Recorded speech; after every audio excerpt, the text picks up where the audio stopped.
Caríssimos irmãos e irmãs, rádio ouvintes, então hoje na Cátedra de São Pedro temos essa primeira leitura que diz mais a essência do pastoreio na igreja.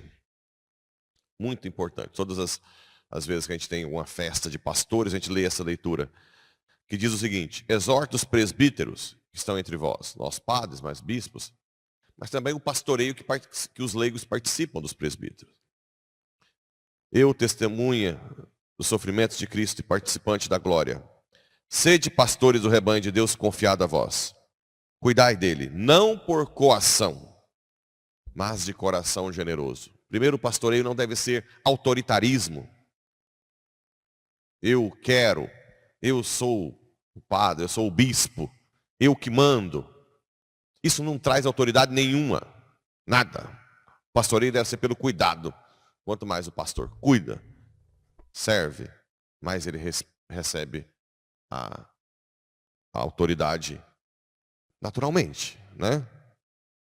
Não por torpe ganância, mas livremente. O pastor não pode ser aquele que está sugando as ovelhas para si, mas sempre para Deus. O pastoreio não é para si mesmo, né? Por isso que sempre no início, tudo bem que eu era exagerado, eu sempre ficava bloqueando questão de festa, presente, né? Hoje eu estou vendo que não é, mas talvez por um medo das coisas se tornarem um pouco como um perigo, né? De querer usar o pastoreio para si. Acabei que eu me bloqueei muito. E agora estão fazendo a última quebrada de queixo minha, preparando aí, né? Coisa que eu nunca fui muito adepto. Mas tudo bem, existe também uma certa temperança nisso, né? Talvez eu fui muito exagerado quando eu cheguei, todo mundo ficava até com medo de dar presente, né? Mas também existe o outro lado. Existe o outro lado que também muitas vezes é nutrido por leigos, né? Se vocês virem presbíteros, os pastores que estão sugando para si, vocês mesmos também têm que moderar, né? Não por torpe ganância, não como dominadores daqueles que vos foram confiados, mas antes como modelo do rebanho. Também as ovelhas não suportam ver um pastor que obriga, mas não faz, né? Fala, mas não quer servir, não quer.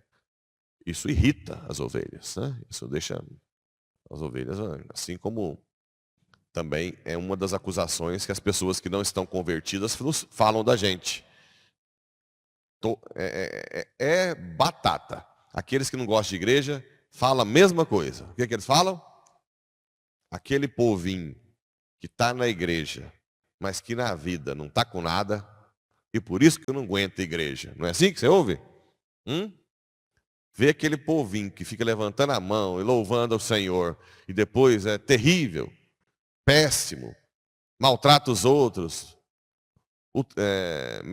desonesto, adúltero. É o que a gente ouve. Não tem qualidade. Então eu prefiro ficar em casa. Eles falam assim. Prefiro ficar em casa.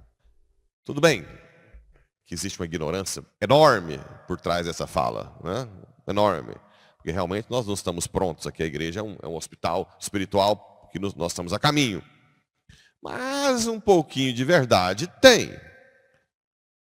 Um pouquinho de verdade tem. Existem pessoas que não querem mudar de vida mesmo participando da igreja por muitos anos. Não querem ser mais dóceis, não querem mudar, não querem ser mais honestas, mais fiéis no casamento, mais amorosos em casa, amorosos no trabalho, patrões, ou funcionário que não quer trabalhar direito, e depois está muitos anos na igreja. Isso é verdade. Então é hora de nós repensarmos um pouco sobre isso. Assim como quando apareceu o pastor supremo, recebereis a coroa permanente da glória. Se obedecermos isso, né? Mas não é só o padre, existe o pastoreio dos leigos que participam na paróquia. Os coordenadores, aqueles que estão ali na frente, e também devem ter isso em mente. Né? Não sou ninguém falou. É muito comum em alguns lugares. Aqui eu tento não deixar isso acontecer, né? Mas, por exemplo, se tem alguém que é responsável da liturgia, aí de repente precisa de última hora colocar a vela, tá? Aí chega a pessoa depois e diz, quem colocou sem falar comigo, né? Como assim? Agradece, fala, quem foi a pessoa que fez aquilo que eu deveria ter feito e não fez, que eu quero agradecer, dá um abraço, dá um beijo, né? Não é encher o saco. Isso é insuportável. Quem fez isso sem falar comigo? Ou então eu vejo também nas pastorais, quando eu peço a alguém das pastorais a fazer algo. Você já falou com o coordenador? O coordenador tem que servir, não é ficar pedindo bênção para bloquear as coisas. Se as coisas estão fluindo, ótimo, o coordenador tem que rezar, falar, Senhor, obrigado, está fluindo, né? Essa ideia de travar, de que tem que sei lá o quê. Pediu, ó, o padre pediu. Ah, que bom, pediu, ótimo, então está resolvendo, né? Tem que tirar essa mentalidade centralizadora. Isso não é o pastoreio que Deus quer. As coisas têm que ser resolvidas, ponto. E se for alguém que nunca, nem é da pastoral, desculpa a palavra, que se dane. Ele resolveu o problema, acabou. Ah, mas ele nem é da pastoral. E daí? Resolveu. Obrigado. Como é que você chama? João, eu vou fazer um bolo para você. Nós não resolvemos, você resolveu para nós. O foco é o serviço. O foco é o serviço. Nós temos que tirar essa mentalidade medíocre, né, da cabeça. Nós temos que ter algo resolvido. Resolvido. Né? Não é, por que não falou comigo? Né? Aqui, é claro, existe um mínimo, tem que pelo menos avisar para ter uma certa ordem também, né? Em certos aspectos. Não é também que vai virar uma anarquia, né? Mas existem coisas que devem ser resolvidas para aquele momento, rapidamente, pronto, né? Pronto. Então resolve e acabou. Existem coisas que devem ser discutidas rapidamente. Fala com a gente. Se a gente repassar a bola, vocês resolvem. O importante é que a igreja flua bem, né? Esse salmo belíssimo também serve nos momentos de dificuldade e aflição. O Senhor é o pastor que me conduz, não me falta coisa alguma. É difícil, em algumas situações, ter certeza disso, né? Às vezes são provações que passam por muito tempo. Pelos prados e campinas verdejantes, Ele me leva a descansar. Isso na alma. É Deus que nos leva a descansar, mesmo com a tribulação de fora, interiormente.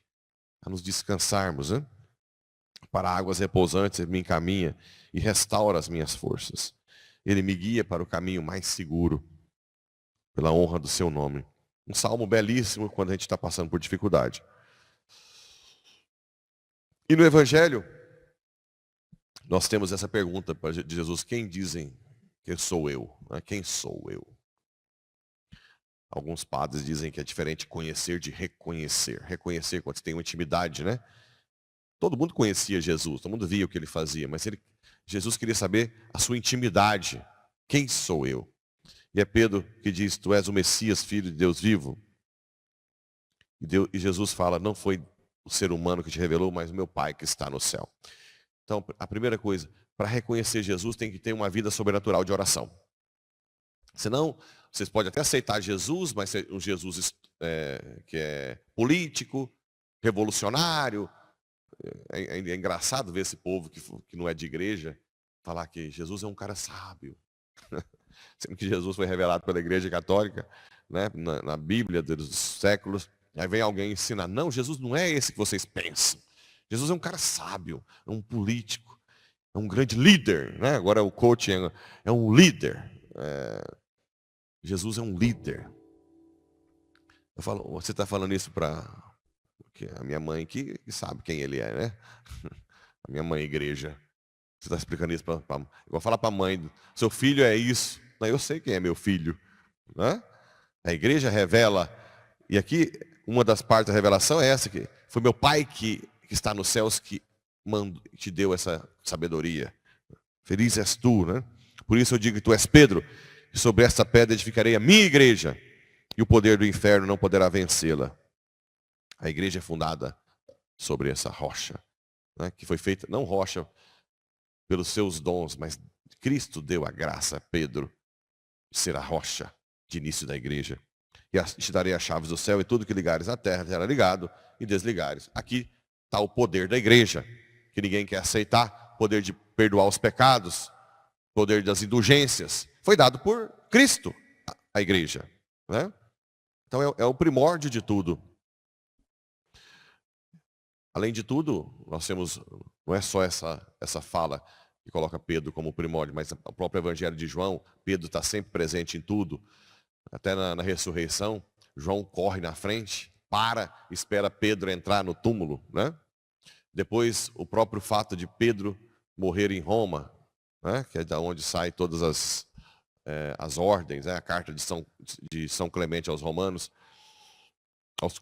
São Clemente aos Coríntios, que mostra que a autoridade sai de Roma, que é onde Pedro morreu. Pedro morre dentro do muro de Roma. Paulo morre fora dos muros, por isso que chama São Paulo fora dos muros, para dizer entre os judeus e os cristãos, e São Paulo os gentios, né? Então, são vários aspectos da história da igreja que mostram que Pedro tem o seu primado. Por isso que os papas são sucessores de Pedro, não sucessor de Cristo. Eles são vigários de Cristo. Né? Vigários de Cristo, eles são servos de Cristo. E não sucessores de Cristo. Cristo está acima deles. E esse reconhecer Jesus é fazer a vontade dele. Nós só vamos conhecer depois que nós rezarmos e depois colocar em prática. É assim que as coisas... É dolorosa aquela parte de Mateus que fala que muitos chegarão e disse: Senhor, eu preguei em teu nome, fiz milagres. Lembra? O que ele diz?